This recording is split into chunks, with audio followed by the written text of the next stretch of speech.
filters. Dr. Lawrence. Oh, man, please stop. Stop, man. Nice to see you, Man, Bob.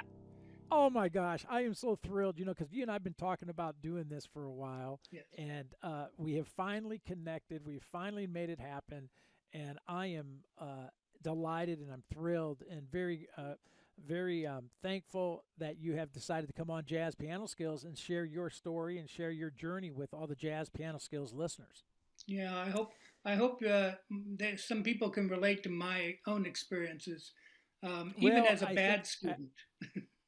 Yeah, right. Well, they will certainly. And you've been a member of Jazz Piano Skills for a while now, and so you know that I like to have I have professional musicians, professional pianists come on and talk, and we talk all about various jazz piano skills. But I got to be honest with you, I love having students of jazz come on, like yourself, and sharing your journey and background, because you're right. So many people will and can relate to your journey.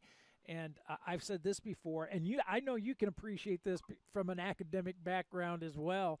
That I tell students all the time that I learned when I was in graduate school at the University of North Texas. I learned a whole lot in the classroom, but I also learned a whole lot more in the hallways, Sure. interacting with colleagues and students and friends, and so that's what this is in the spirit of, is sharing with fellow students your journey and your experience so that they can benefit from it as well. Right. And I I hope people can appreciate. I'm going to be totally honest about my experience here, and even when I haven't perhaps uh, followed the rules exactly, but I'm willing to confess that because I'm probably not the only one.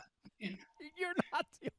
You're not. So you know what, Bob? Let's as we always do. I always like to start at the beginning. So Okay. share a little bit with the Jazz Piano Skills listeners about your childhood, your upbringing. Did you come from a musical family? Were your parents musical? Siblings musical? How did it all start for you?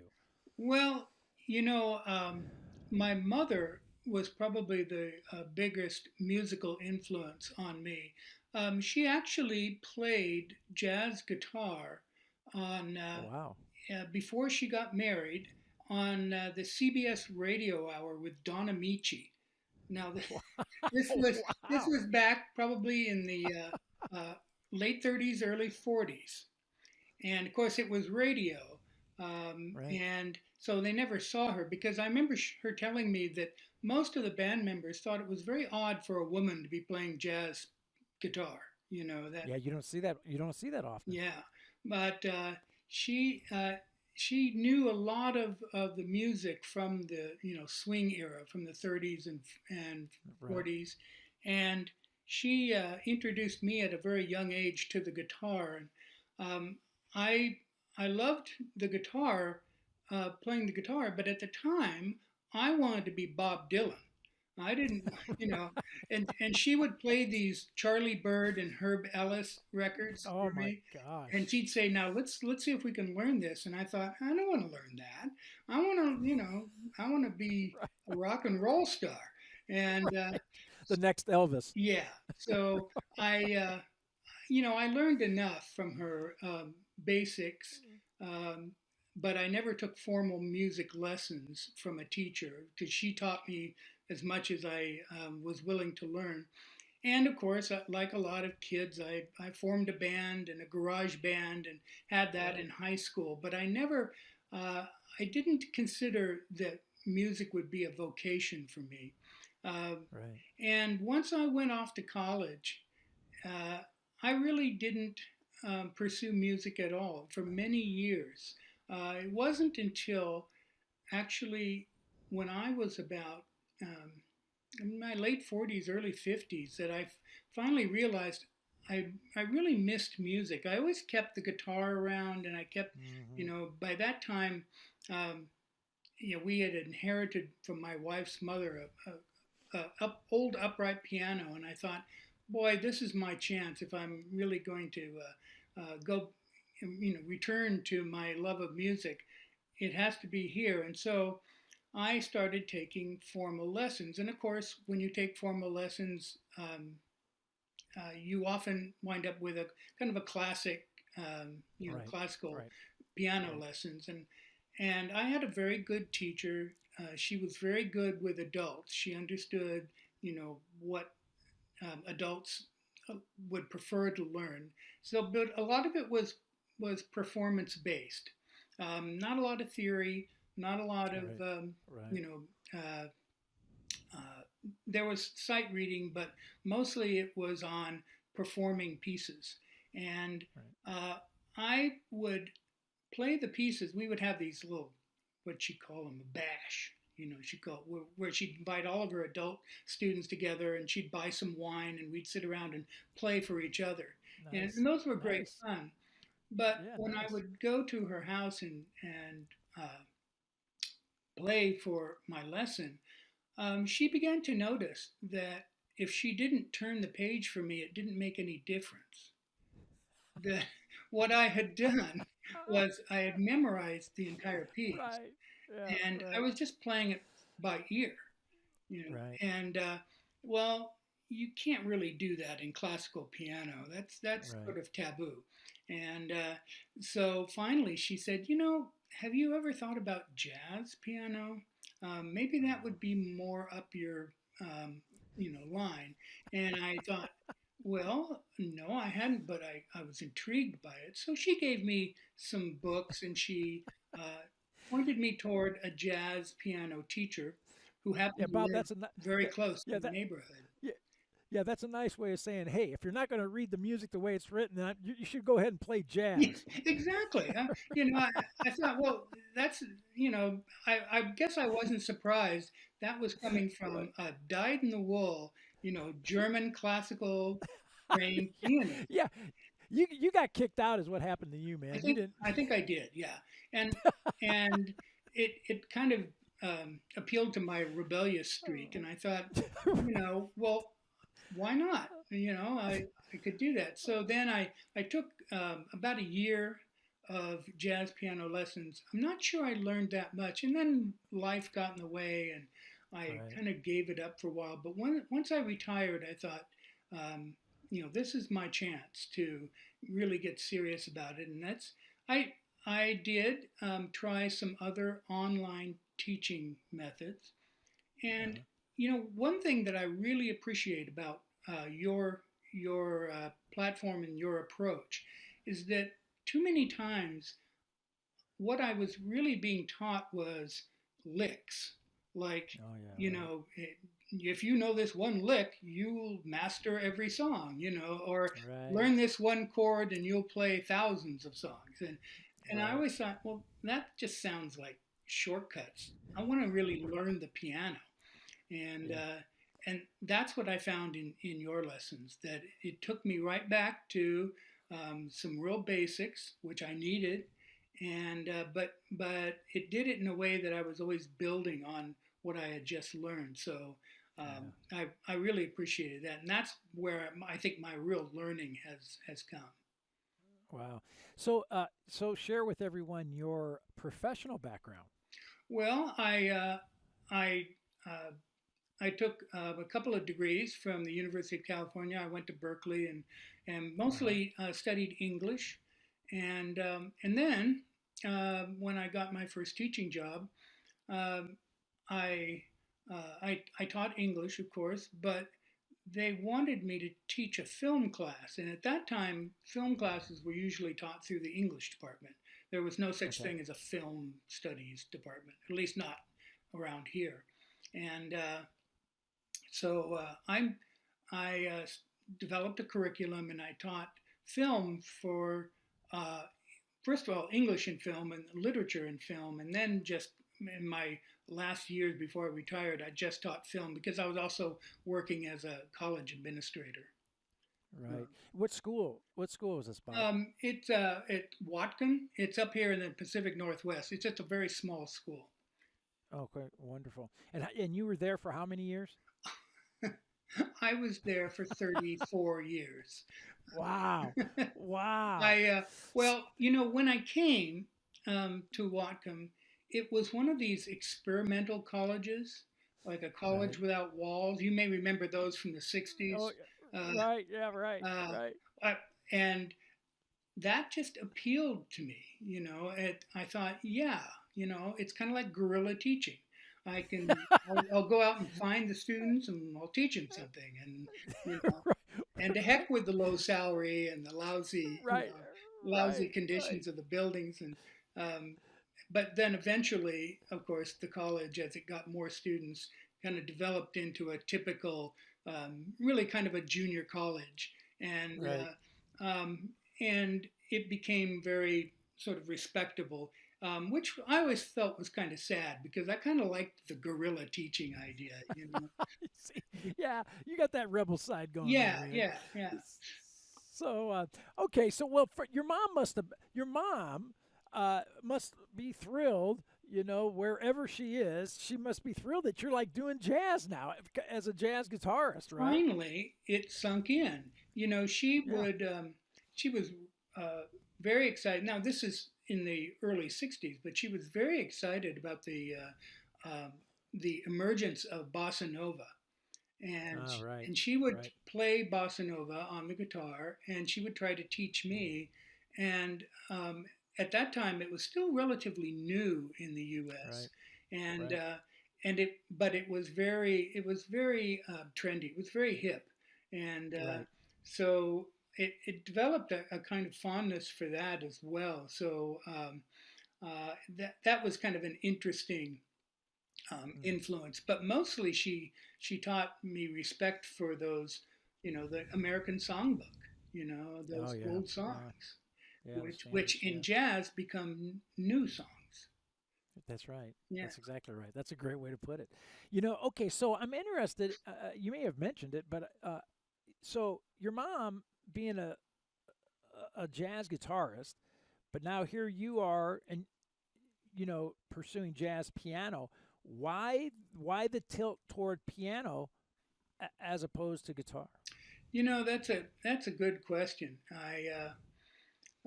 I think while I was playing the guitar, I always longed to play the piano. I'm not sure what the attraction was.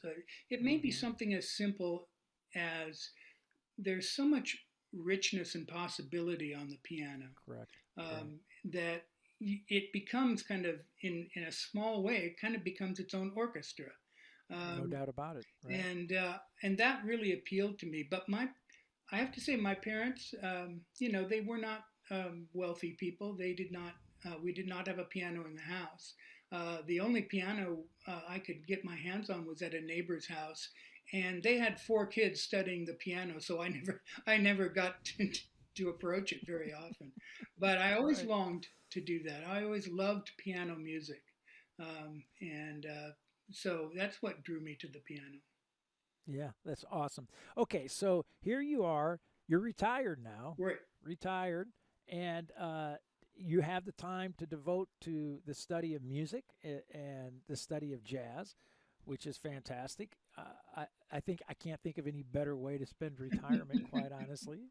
I agree. That's When right. people tell So, me, when people tell me, well, if when I retire, I just don't know what I'm going to do, and I look at them like, well, maybe it's because you haven't found anything you're passionate about, you know. right, If and so it right, has really given me um, a great richness and enjoyment in my right. retirement. Well, yeah, because the study of jazz and the study of piano and music, you know, it's such a great intellectual exercise as well, right? It is. I know the emotional and the music side and the playing and performing, that's great.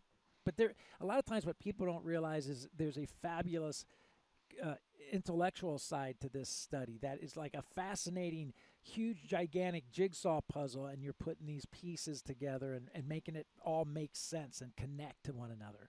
So now that you've gotten back into it, you've mentioned a little bit about some of the frustration that you had with a lot of times it seems like a when somebody sets out to study jazz, now we live in information overload, right? Where you can get all kinds of information all over the place, uh, and Right. I know it's a shock to a lot of people out there that everything that you read or find on Google or YouTube is not actually accurate. I know that's a stunner um, for a lot of folks, but the reality of it is there is a lot of information out there, and and it can kind of be overwhelming, quite honestly. And so talk a little bit about a little bit more about the frustrations that you've had getting back into it, and Hmm. what are some of the things that you're doing to circumvent that and to move forward. Right. Well, like I said, I had turned to the internet lessons, Right. especially you know once COVID hit. Right. But um, you're right. There's so much out there. There's hundreds of sites, and Hmm. YouTube is full of videos. And it Right. felt like I was just sort of at some smorgasbord, and I was picking up little bits and pieces of each thing, and it wasn't really coming together for me in a way that that would make sense, so I could build on one thing. So for a while, I was pursuing blues piano, Ah. and then for a Right. while I was pursuing something else, um, and then I would get kind of lost in voicings for a little bit, and when I first joined up with Jazz Piano Skills, um, one of the things I appreciated the vast amount of information you have, but I remember writing to you and saying, well, is there some way that I can, form this into a curriculum of some kind?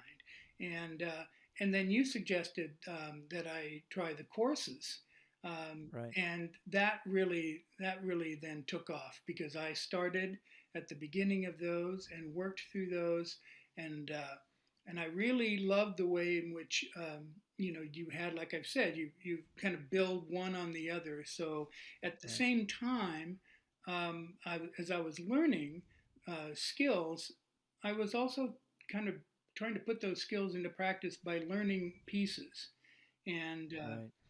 and working what I was learning in the theory and in the more technical aspects to the pieces themselves, and I I think that was a real key for me because otherwise it's kind of like a shotgun. Right. There's pieces all over the place, and Right. you can't really bring it all together. And and I think that the courses were the key for me.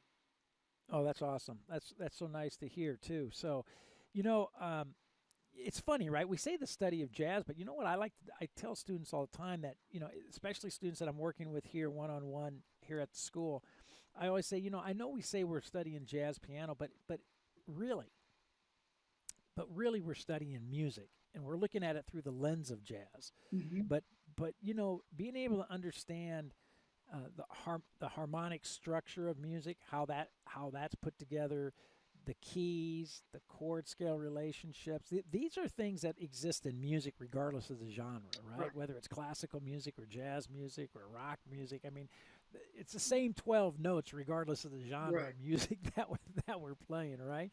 So I always like to try to approach it with students that, you know, um, we're going to study music together, and if we're going to put a jazz bent on it, that's fantastic. Yeah. That's wonderful. But just to understand, I think first conceptually how music is structured and put together is the key to actually moving forward in Hmm. jazz. Because if you try to start with improvisation, or you try to jump into voicings, and you try to jump into altered scales, and you don't have a conceptual understanding of the the harmonic structure and how music is put together just on a general basis, you're already behind the eight ball. You're already setting yourself up for failure. Would you not agree? Yeah, absolutely. In fact, I had the distinct feeling as I was, I'd see something interesting, um, such as maybe studying intervals or something Right. like voicing, but I kept feeling like I was running in. I would travel that path for a little bit and then run into a dead end, and Right. so I kept doing that kind of dead ending. I couldn't see um, the Right. path forward, and so that has been, yeah, that's been really key for me. And Right. yeah, and also, for jazz, I think jazz, there is something, a kind of internal rebelliousness about jazz, how it kind of pushes on the edges of things. And, the fact that, people were shocked when bebop came along and they said, well, that's not Right. jazz. And then, Right. sure enough, it was jazz. And, Yeah. and Right. certainly some experimental stuff to this day where it just seems to be constantly pushing the boundaries. And there's something about that internal rebelliousness about jazz that I find suits my you know rebellious Yeah. thinker. Yeah. Yeah. Right. I think it's wonderful. It's like this. I find I agree with you. It's like this. If you had the curiosity of a child, always wanting to get into something Yeah, and kind of see how something works, or yeah. you know, bend the rules a little bit. Well, just see Then what jazz is good. happens. Just see what Yeah, happens and when you bend the rules. You know. that's exactly right. That's exactly right. So, um, I couldn't agree more with you. That's there's always, and what's fascinating, you're bending the rules with the same tools, Yeah, right? right. That's what I find to be fascinating. Like you mentioned voicings, right? How when you study voicings, you can look at a voicing one way, and it's a C major 7 chord, but you look at that same voicing another way, and it's a E minor Right. chord, or you look at it another way and it's a A minor chord, and you look at it another way, right? And all of a sudden it's kind of like this chameleon. It changes depending upon how you're looking at it, right? So I always describe it to students. I like you know that image of like two faces looking at each Yes. other, but if you look at it one way it's a vase, and Right. if you look at it it's another way, Right. it's two faces. That's kind of how jazz is. If you look at it one way, you can see one image. If you look at it another way, you see a totally different image. When I first ran into that, I that the fact that a chord can be seen in so many different ways, I kind of panicked. That that kind of feeling that well, what is it then? Is it an E minor or is it a C major seventh? I mean, it has to be one thing. It can't be all those things. Yeah, it's impossible, right? Yeah, and then when I came to the realization that yes, it could, I felt that the ground had sort of shaken under me a little bit, and once I got my feet back, and I realized no, this is the beauty of it. It's not a Right. flaw. It's part of the beauty of voicings and context and melody, that these things can work in different ways depending on how you approach them. I I really began to appreciate that, and I stopped panicking. You know, Good. but That's excellent. yeah. So, okay, so when you studied, I'm curious, before joining Jazz Piano Skills, Hmm. uh, how how comfortable were you with basic chords and chord construction? Uh, I basically I knew block chords, um, like the and root third, 5, 7 right. kind of configuration, Yeah, right? I am, and maybe even some. I think I must have learned the three note um, block chord Shells, like the shells. shells, Yeah, but yeah. not as elegant as the traditional and contemporary shells that I've studied in jazz piano skills, but real basic root bound. A root Hmm. and a third and a fifth. Right, That was it. right, But right.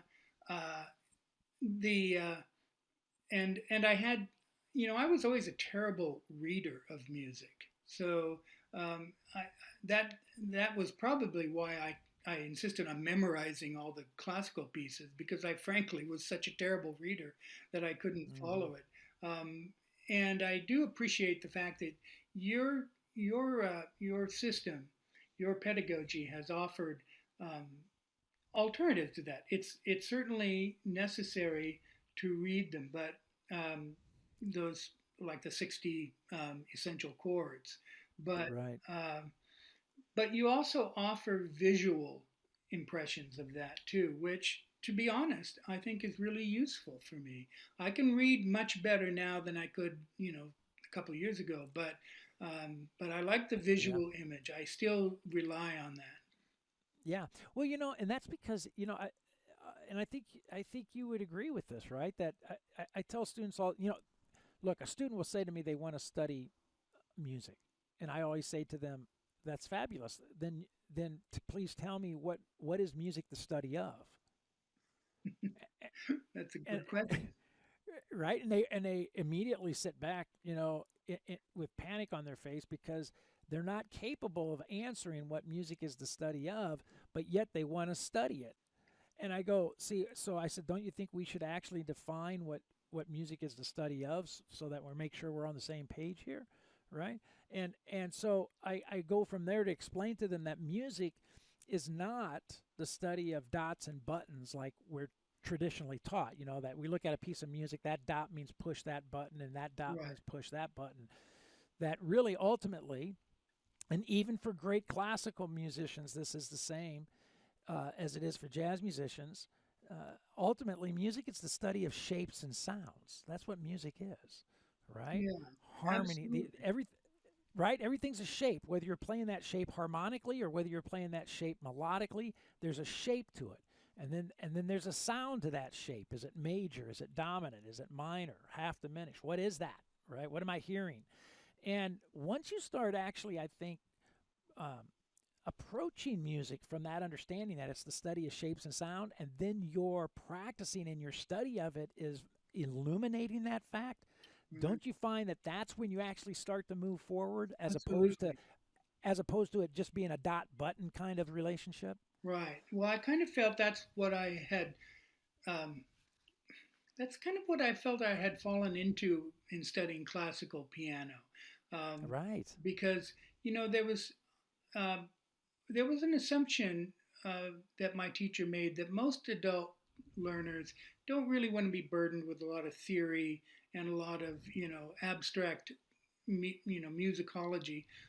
What they want is to be able to play at a dinner party or something, or play a piece for Right. someone. That's right. And That's exactly right. and I think she's probably right about that. But I think I was, to be honest, I was less interested in playing the piece and more interested in how it was put together and the structures of it. So I I loved Bach, and I still do to this day.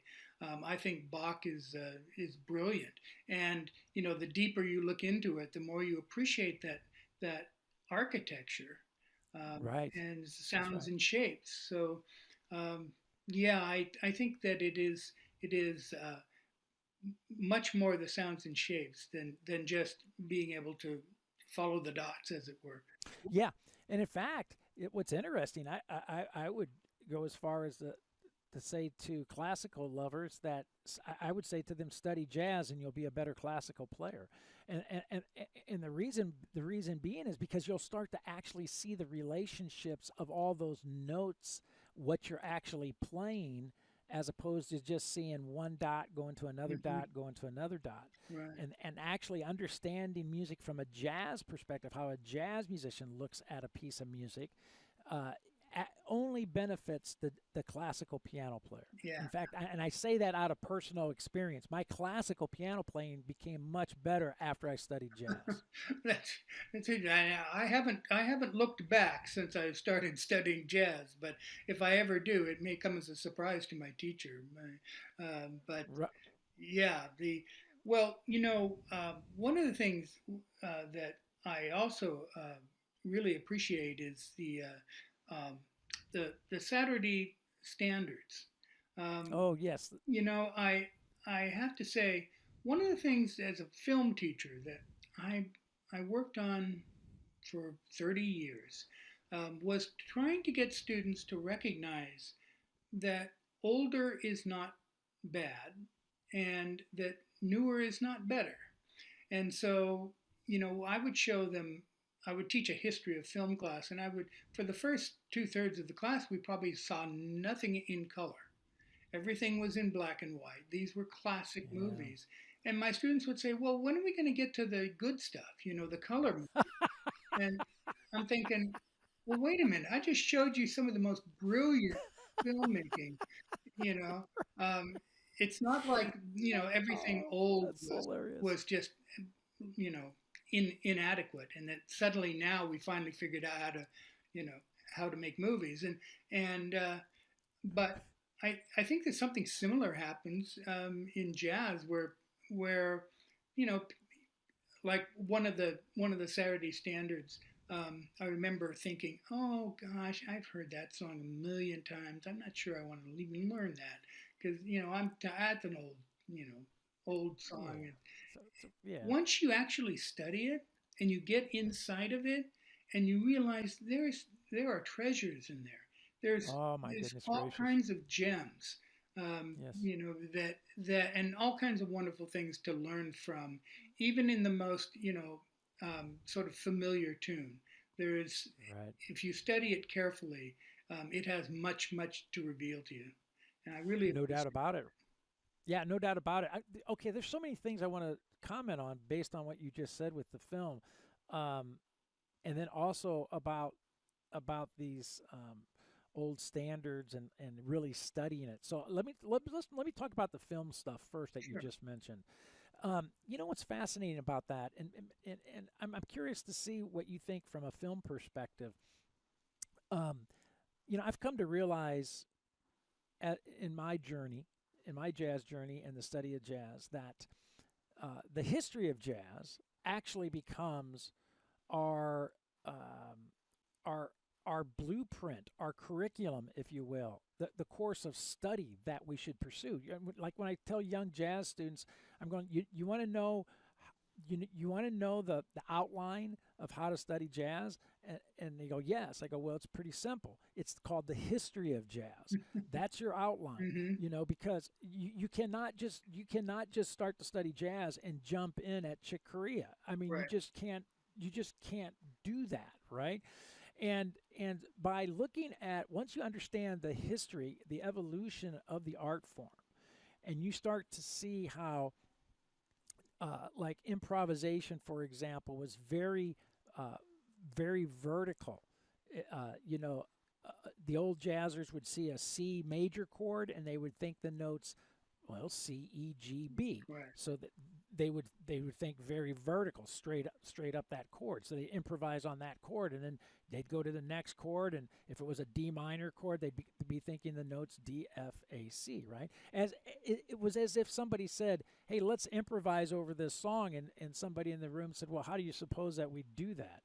And somebody said, "Well, you got a C chord for the first chord. Why don't you just jack around with the notes C, E, G, and B?" And then when we go to the next chord, jack around with those notes. And everybody in the room went, that sounds like a pretty good idea, right? So you can kind of see how it was vertical. And Right. then you can start to see, if you study jazz, you start to see how that verticalness starts to become more horizontal. And you start to see that there's scale tones that start to creep into the improvisation. And then you go on, and then non-scale tones, and you start to see this evolution that, as an aspiring jazz pianist, to understand that, to go back and listen to the early jazzers and kind of study it, like you said, study it and see what's going on, that kind of paves the way for your course of study. Now, I say all that, I'm curious, is that kind of the same in Well, film, it like you were certainly, just talking about? yeah, it certainly is because I mean, now modern filmmaking is this, completely um, just unbelievably complicated process that involves an army of technicians and highly trained and talented people to make it to make it happen. But when I look back, originally, the early filmmakers with just one guy or maybe two guys, one to hold the camera and the other to stand in front of it. And pretty soon they figured out, oh wait, maybe if we turn the lights up, that would be, and so they started opening windows in these old studios because they didn't have, Wow. electrical light. And then when electrical Right. light came in, I mean, that changed everything. And then once they figured out that they could cut and splice the film, suddenly Oh, wow. storytelling became a possibility. And but somebody had, and I think this is one of the things I've always loved about old film is that somebody had to be the one to think up, well, what if we try this? What if we try Right. that? And then Right. build upon that. And so it is very much. I mean, it's it's kind of an interesting analogy, I suppose. That as the technology became available, the movies kind of took off more so than with jazz, because in jazz you the technical possibilities, i.e., the recording possibilities or multiple tracks, hasn't really Right. impacted jazz. It seems in the same way that technology might impact the movies. But as far as figuring out the basic structure of how a film is made, um, yeah, it started out, back in the 1890s, Yeah. and continued through, and and and reached a really pivotal point in the late 1930s when these great technicians were working with uh, the the technology as it was, and then and then color film came in, and my students would say, "Oh, well, finally they figured out color," and I remind them that there were a lot of filmmakers who didn't move to color because they thought it was a cheap effect, Right. that that it was garish and Yeah. Right. they were still in tune with the classical black and white. So I do think that there is that kind of evolution is similar, but um, or at least I hope so, because I think, well, gosh, you know I could have been I should have spent my whole career playing jazz piano, but then I'd be in doing I don't know what now. I might be your competitor. You're right. You know. Right. Oh man. So, the other thing that you mentioned about like on the Saturday standards that I send out, I like to do the harmonic DNA, what I call the harmonic DNA of all those pieces, right? Right. The Roman numeral analysis, if you will, right? Um, and like you're saying, like when you go to really study a tune and you really start to get underneath the hood, what's really happening underneath there? How's this harmonic movement? What's going on with the harmonic motion and movement of the piece and so forth? You start to discover all kinds of goodies, that you mentioned. And one of the things that I think that is fascinating with the study of jazz, and I'll tell this story. I think I may have told it on some podcast episodes. I've told it to students many times. In fact, I've probably told it so many times that students have heard it, but they've just been really kind not to tell me that you're Bob, you're telling the same story again. Right. But but I remember an old jazz musician back home, that I admired so much, and I grew up watching him play and perform, and he could play anything, Bob. I mean, any request that came up to the bandstand, he could play it. Any key that a vocalist wanted to sing a song in, he could play it. If you didn't know the tune, if you whistled it or sang it, he'd play it. I mean, he could just. What a incredible musician he was. And I remember asking him one time. His name was Warren, and I said to him, I said, Warren, um, how is it that you know so many songs? I mean, I've watched you for years, and there's never been a song that has been requested that you have not been able to play. I just marvel at that.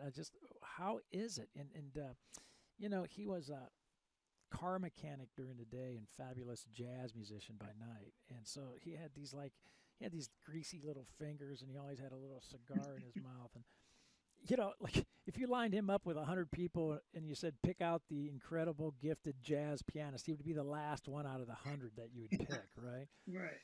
But so when I said to him, I said, how do you know so many tunes? He took this cigar out of his mouth and he blew the smoke. He looked at me like I asked him the dumbest question on the face of planet Earth. And he said to me, "What are you talking about?" He said, "They're all the same." And I went, "What's he talking about? He's senile. I mean, what a kook, right?" right? What do you mean they're not all the same? Misty's not the same as I Left My Heart in San Francisco, which is not the same as Blue Bossa, which is not the same as Confirmation. I mean, what's going on here? How could he make such a blasphemous statement as that, right? Well, now 35 years later, 40 years later, I look back and I marvel at the brilliance and the depth of which he must understand music, to where you can actually look at these tunes and you hear them in such a way that they're actually all the same, that you hear 2-5-1 motion or Right. 3-6-2-5-1 motion. You know, certainly the melodies are not the same, but he's hearing all this underpinning that supports these melodies. And there's a, like I say, there's a reason why we can't copyright chord changes or chord progressions, right? That movement that defines music, that very essence, is shared by all musicians and is found in all of these tunes. Yes, absolutely. You know, one of the most profound and influential bits of advice that I've ever gotten actually was from you. It was on. Oh, It was on a.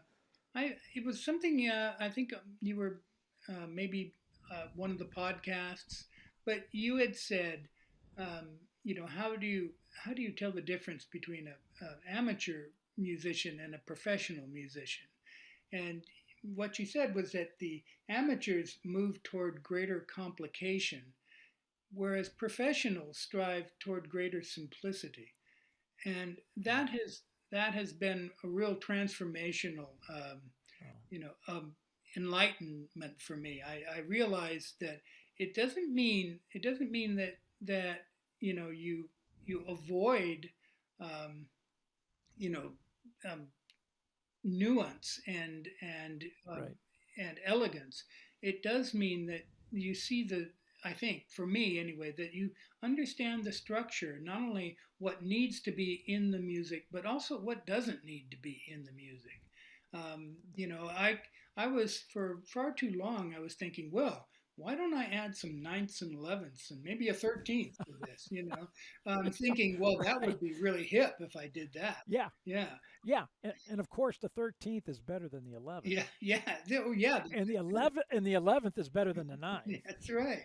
And It's a bigger number. yeah, and because I thought, well, that's real jazz, and it basically, you know, that sort of punctured that little balloon, which I'm grateful for, to realize. And you know, I was listening to Keith Jarrett in Oh, that great album he made with Charlie Hayden called Jasmine, and right. there's a song on there that Keith Jarrett and Charlie Hayden play called uh, is it oh gosh, what's the name of the song? Now I'm blanking on it. For All We Know, I think is the song. Oh, right. And you Right. know, Jarrett pursues that, at least the beginning of it, and really all the way through, in a very simple kind of open way. As you've said, you described it as leaving lots of air and space in there, Right. and it is so beautiful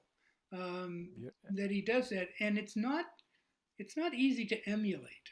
You know, it takes a great level of skill to be able to do that. That kind of simplicity is, I think, what you were talking about.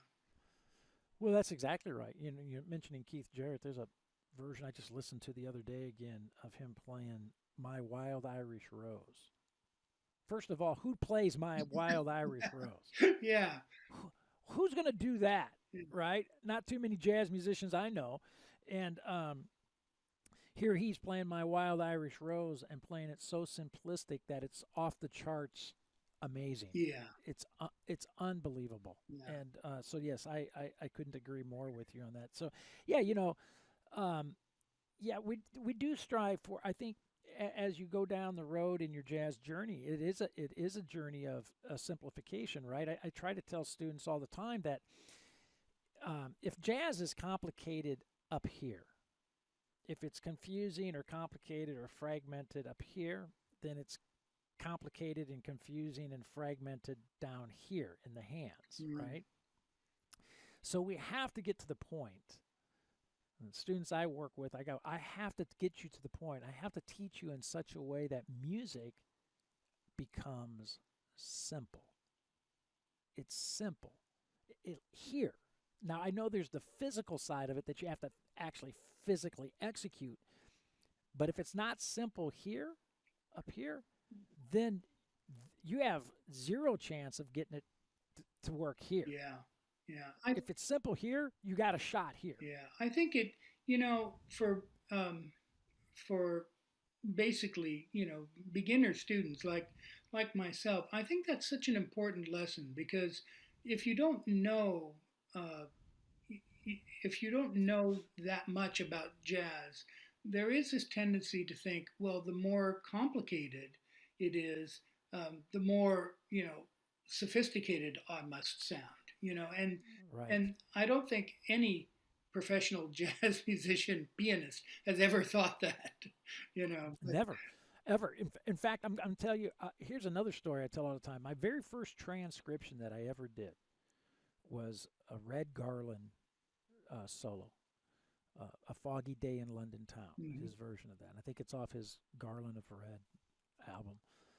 Uh, and I started transcribing his solo on Foggy Day in London Town, and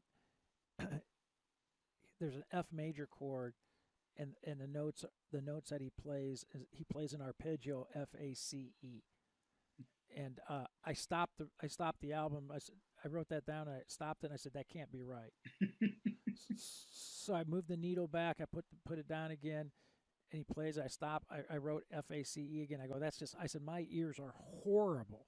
My ears are just awful. There's no way that Red Garland can be on an F major chord, be playing the notes F-A-C-E. Those are the chord tones, for heaven's sakes. That's ridiculous. He's not that simple-minded. Right, He cannot be. He cannot be. He plays so great. He cannot be playing that. right. He must know And, better and than the, that. Yeah, right, he's got to be better than. I've lost all respect for that guy. yeah, You know, but the reality of it is that's what he was playing, and the articulation, the touch, the feel, fabulous. yeah, So much so that I thought it was actually more complicated than it yeah. was. Isn't that a gift?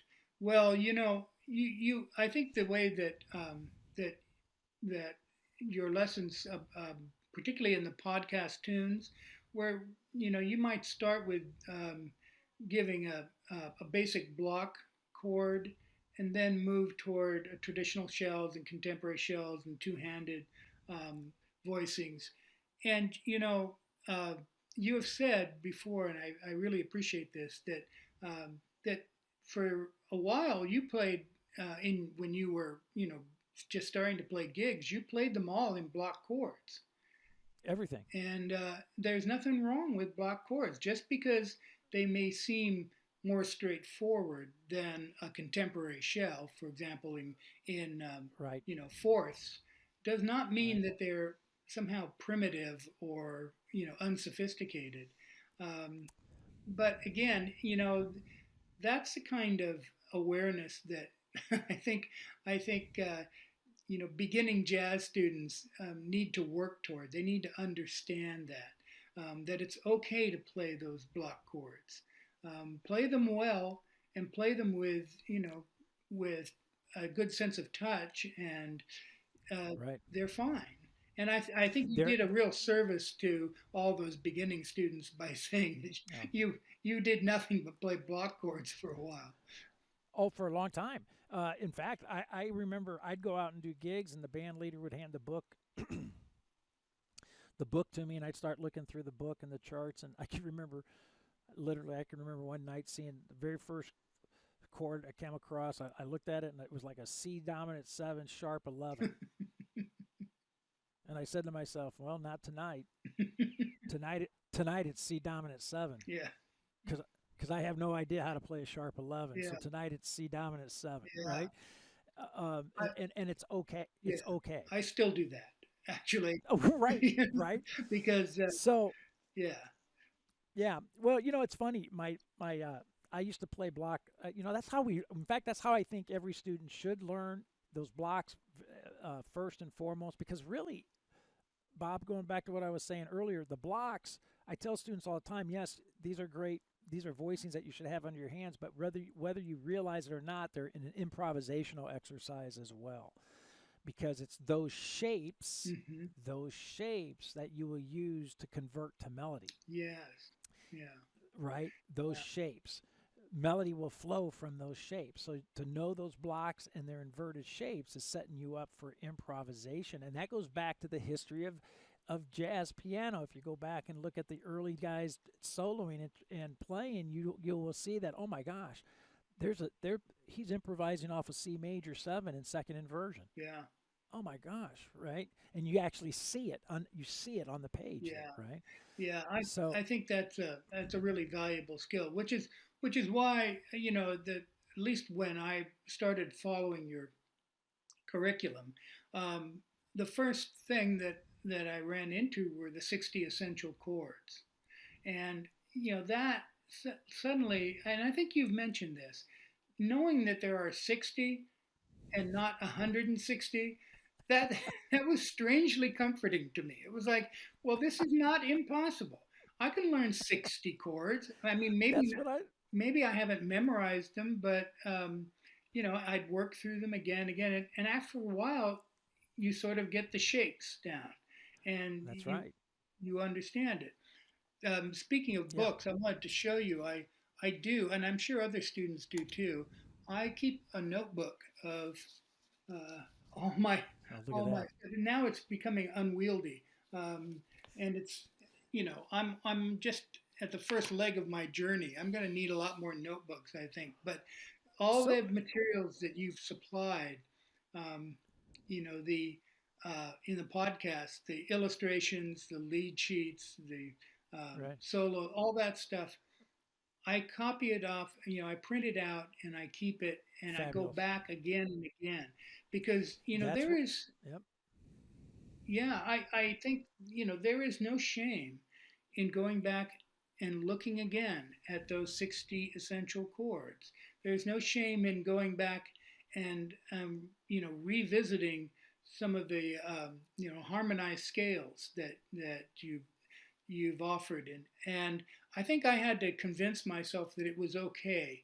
You're as a student, you're sort of led to believe that if you have to be held back, if you need to go back and study something further, that you should do that quietly and maybe with a little bit Right. of shame that you didn't learn it so well. But I think that's Right. not true in music and It's jazz. not true. You know, It's it yeah. really helps to go back. So I'm keeping Well, it all. Yeah, oh, I think that's great, Bob. That's all. You just made my day. But it's funny because I say this to students all the time too. Uh, er, the further I get down the road, the faster I run back to the beginning. yeah, Because it's at the beginning I realize is where everything happens. If the stronger I have those block shapes under my fingers, the understanding of those, being able to play those in my left hand and my right hand, to be able to improvise using those shapes, I just those fundamentals because I run back to them.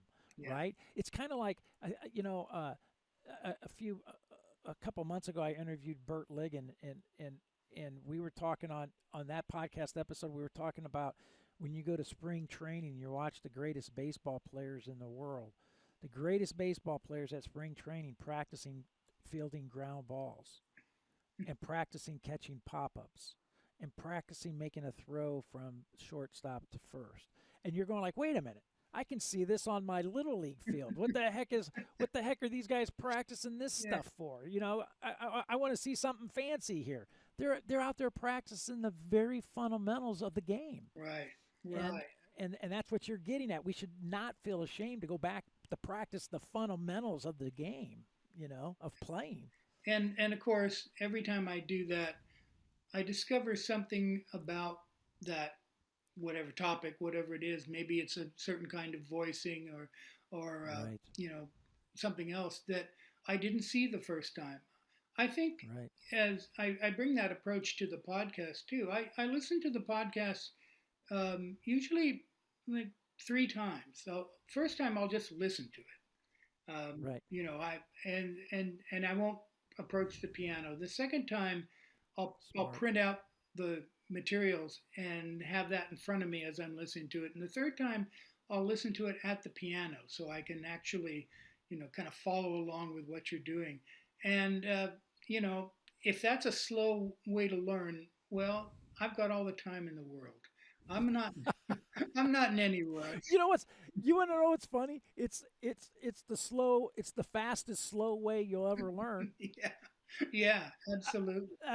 It's the fastest slow way right there. That's awesome. Yeah. You know, I will say, and I I try to encourage students with this as well. You know that if I had a timeline, and on my timeline, somebody asked me to on that timeline to put a push pin on that timeline as the most significant moment that I've experienced in my musical growth as a jazz musician, where would I put that push pin? Well, I would put that push pin at the very point to where I could play my block chords, their inversions, instinctually with ease. I could take any lead sheet, I could see that chord symbol, and I could go from chord to chord to chord to chord to chord with little movement without the hand with the hand moving Mhm. very little because I'm incorporating all those inversions, right? Right. And I could play a melody over the top of that while I kept time in my left hand, like strumming a guitar, like chink, chink, chink, chink, and playing a melody over the top of it. When I could do that and I could go song after song after song after song, that was the most significant moment in my musical development because I knew everything from that moment on was just icing on the cake. And I was so thrilled at that moment. I was so content. I was so happy at that moment that I remember my teacher said to me, Bob, we need to move on. And I was like, not really. I mean, Yeah, not I'm, really. I'm where I want to be right now. I'm pretty happy right here. I'm playing a lot of tunes. I'm playing these chords. I got the melody going. It's sounding pretty good. I'm pretty happy. So I think like what you're saying, going back to that beginning. In fact, I would tell students all the time to run back to that beginning, like what you're Yeah. encouraging them to do. Go back to those block shapes because I think the key is found within that pool of 60 shapes. If you have those, now you have the foundation in which to build upon. And that's so true. That the idea of getting back to that basics. That I kind of bring that idea to whenever I try to play a piece.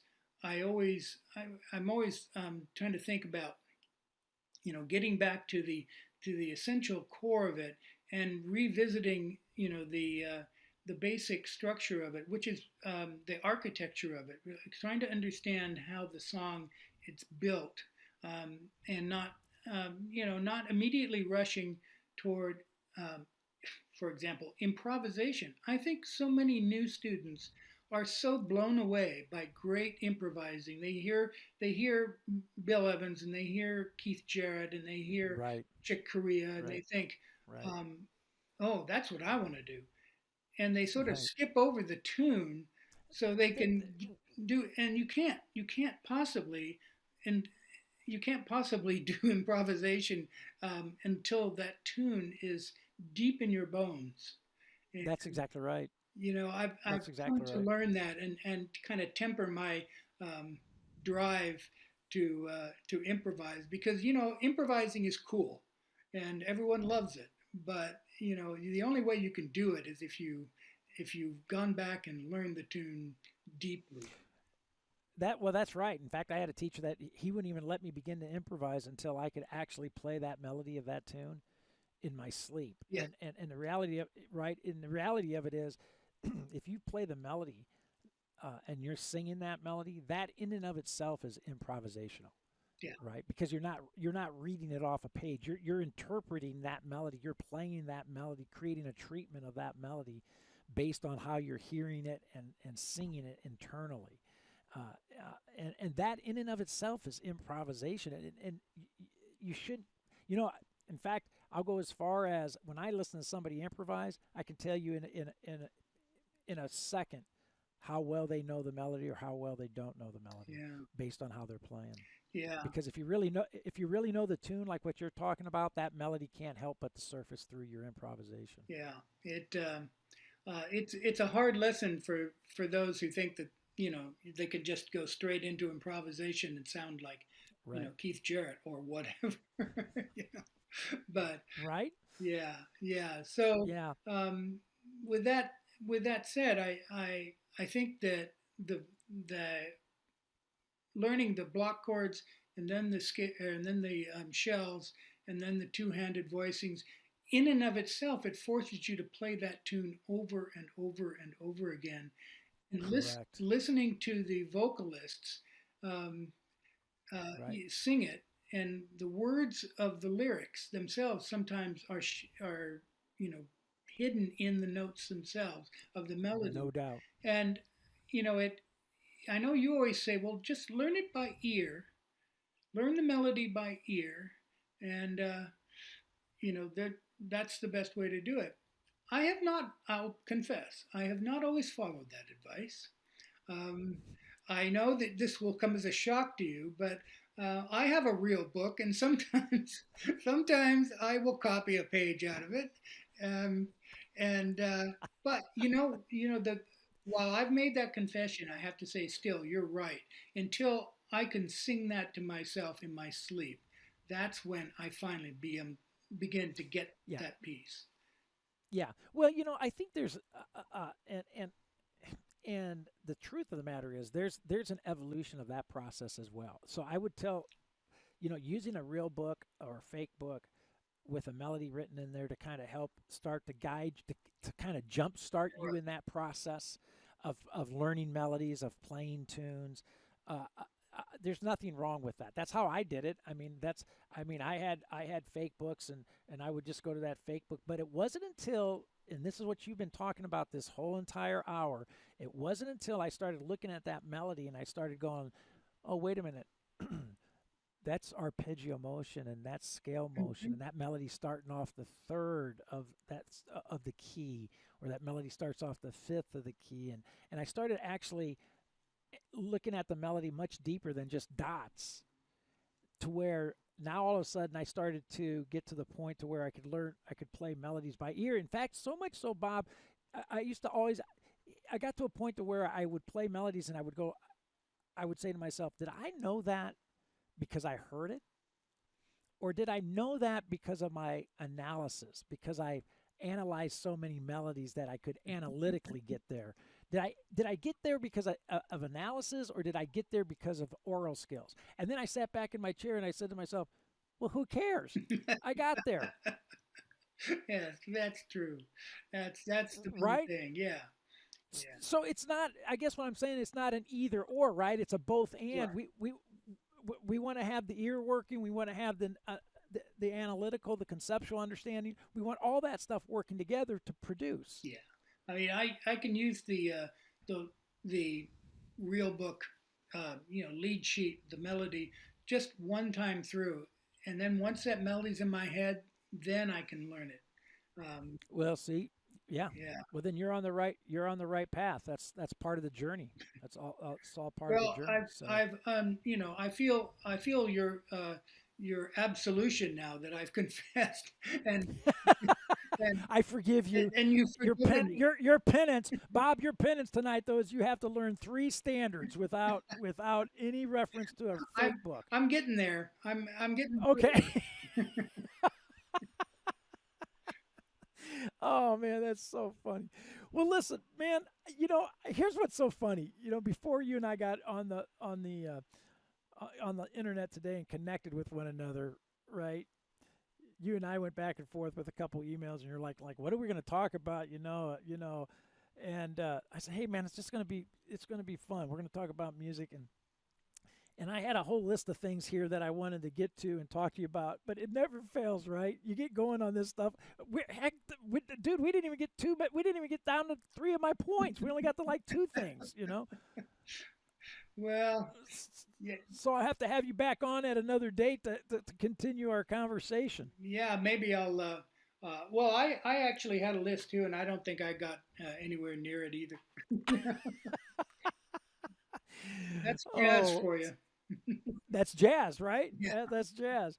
So, but no, it's been such a pleasure to have you on, and I know I'm going to hear such great feedback from all the Jazz Piano Skills listeners because as you were talking and sharing your thoughts and your journey and your understanding of jazz and the art form, I could see the collective head shaking across the country and across the globe of people listening, Yeah.